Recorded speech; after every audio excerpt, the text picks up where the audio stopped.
Usually when Xenoblade Chronicles, the franchise, gets brought up, one of the biggest things that people that aren't into it talk about the technical hiccups and issues that the game can have, considering how massive the franchise is. That was a big concern. But also, there's other things that people talk about Xenoblade Chronicles being that B-tier type of RPG franchise, or that franchise that is never in the running or considering as one of Nintendo's best. Well, all of that has somewhat changed with Xenoblade Chronicles 3, and I wouldn't even say somewhat, I would say outright changed with Xenoblade Chronicles 3, and they just pulled off something that was considered impossible for the franchise and for Nintendo with this game, and I definitely want to discuss it here and all the different things. But before we get into that, what's good, everyone? OJ here. Welcome back to another video. Please make sure you hit that like button, subscribe if you're someone new, and click that notification bell to get my Xenoblade Chronicles RPG, Nintendo, and live streams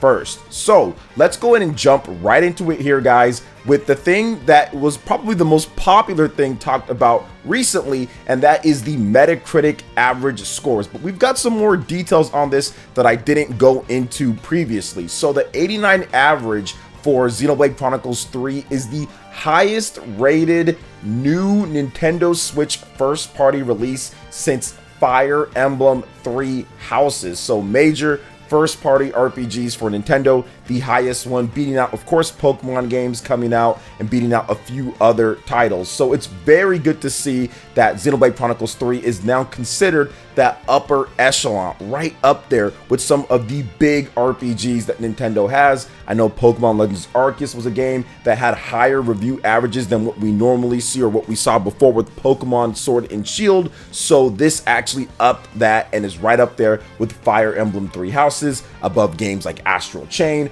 But for Nintendo's own core first party, it's incredible to see this type of score, and nobody really felt that it was possible for Xenoblade to hit those levels. It was something that, yes, it was talked about, but before we actually started seeing it, were people actually saying, yo, Xenoblade Chronicles 3 can review better than Horizon Forbidden West, it can review better than RPGs like that. I don't think anybody had that on their bingo card out there, or it could review as high as a game like Fire Emblem Three Houses, which is always reviewed really well. The Fire Emblem games have been reviewing really well since the Fire Emblem games on the Nintendo 3DS with Awakening. So that was kind of impossible for the franchise, and obviously Xenoblade has pulled that off. Another really interesting thing in the Nintendo Switch era is that this is the first time that a Xenoblade game has released, and it's the #1 rated Nintendo Switch game for that year on the Metacritic site. So that is impossible. This is something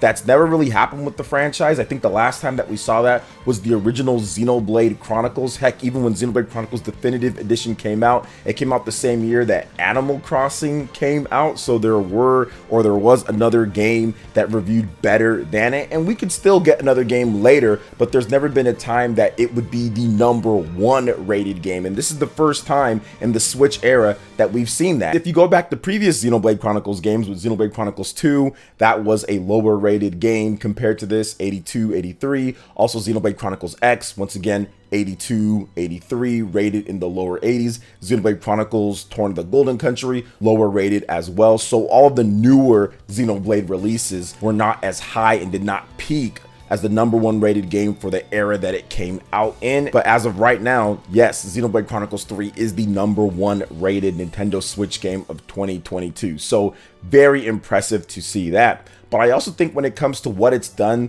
that what was figured to be impossible for the franchise, I think that a lot of people, once again, has also seen it as a second tier type of franchise because of the technical aspects of it. It didn't seem as polished as a Legend of Zelda Breath of the Wild, or as polished as a Mario game visually and fidelity wise, but that has changed with Xenoblade Chronicles 3. Monolith Soft has done a number of things to the Xenoblade X engine, has improved it, overhauled it, done so many different things to make it not only superior when it comes to what they've done before in the past, but boosting and doing a lot of things that other Switch games don't even do. So in comparison, Digital Foundry talked about this. They had a review up, and it has improved visual and image quality compared to Xenoblade Chronicles 2, so it looks better than that, which was a major concern for people out there. It's one of the sharper high-end games running on the Nintendo Switch portable, and that was a big concern for people because Xenoblade Chronicles 2's resolution in portable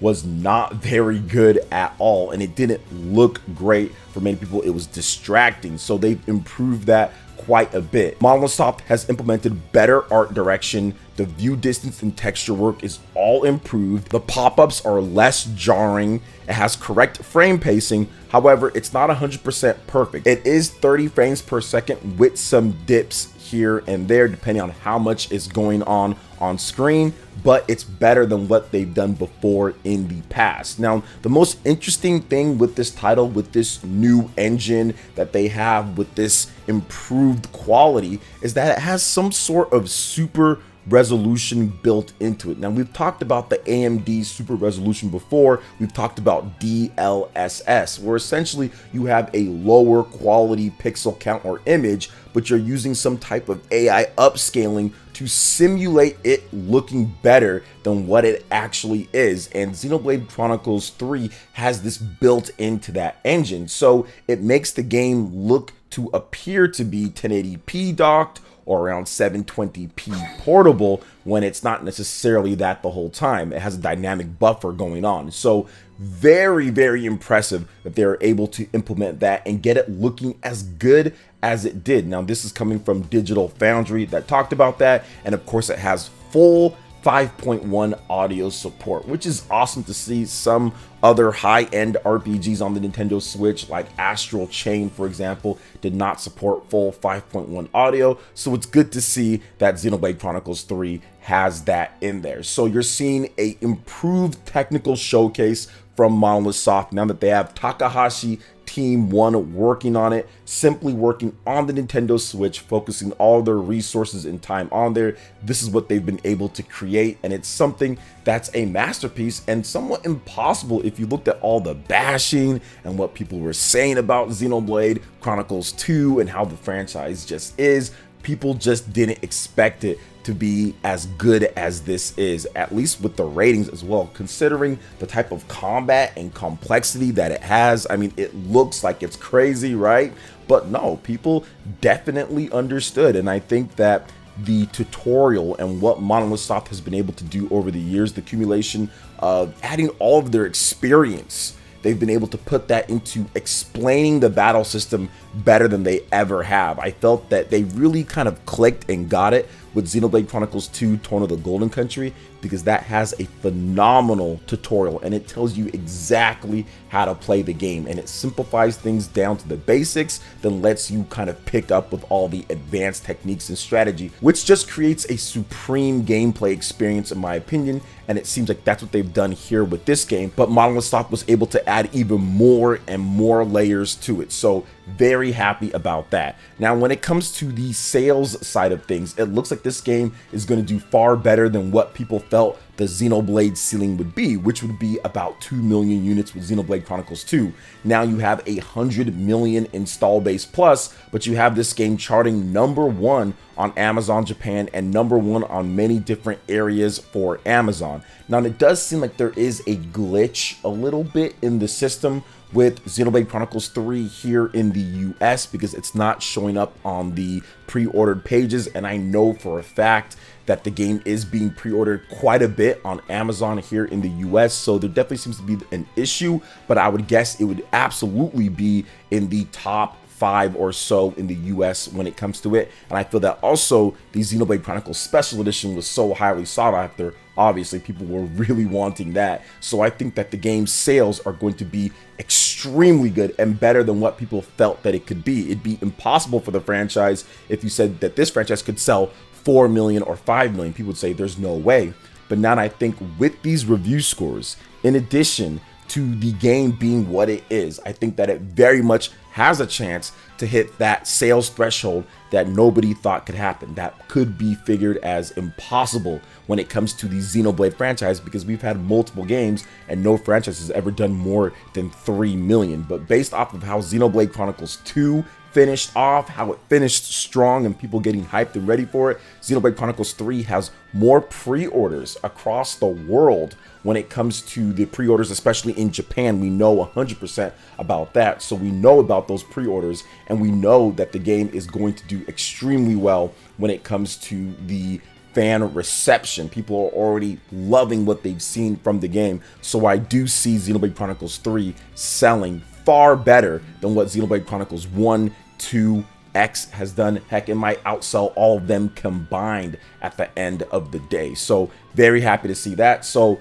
one of my predictions that I'm probably going to talk about a bit more, but I can discuss it here with the impossible, and that is probably this game selling somewhere around 3.5 to 4 million. I think that 4 million plus would be a huge boost to this franchise, and maybe it even reaches higher than that depending on how good the DLC is with the expansion pass, which if it's anything like Torna, with a boosted and improved visual package and also Metacritic score and just improved game, that expansion pass could really bring more eyes and more attention in the second year, in the third year, and in the fourth year than what Xenoblade Chronicles 2 did with Torna and its expansion. So I do feel that there's a lot of opportunity with that to do something kind of impossible that nobody felt beforehand. But those are my thoughts when it comes to Xenoblade Chronicles 3 and pulling off some RPG impossible here for Nintendo. I think that there's a lot of positive momentum. I think that the fans are excited. We're seeing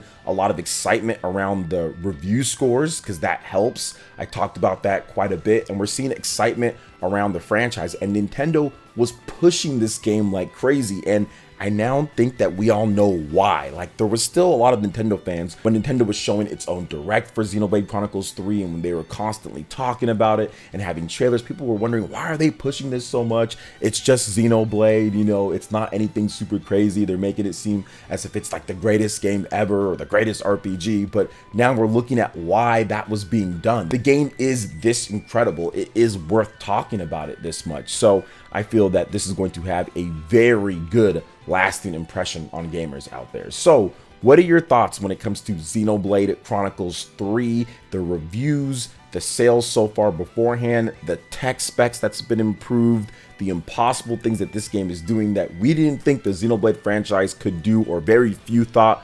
Let me know in the comment section below. All right, guys, that wraps it up for this video here. Thank you so much for watching. I do appreciate it. Please make sure you hit that like button, subscribe if you're someone new, click that notification bell, and we will see you for the next video.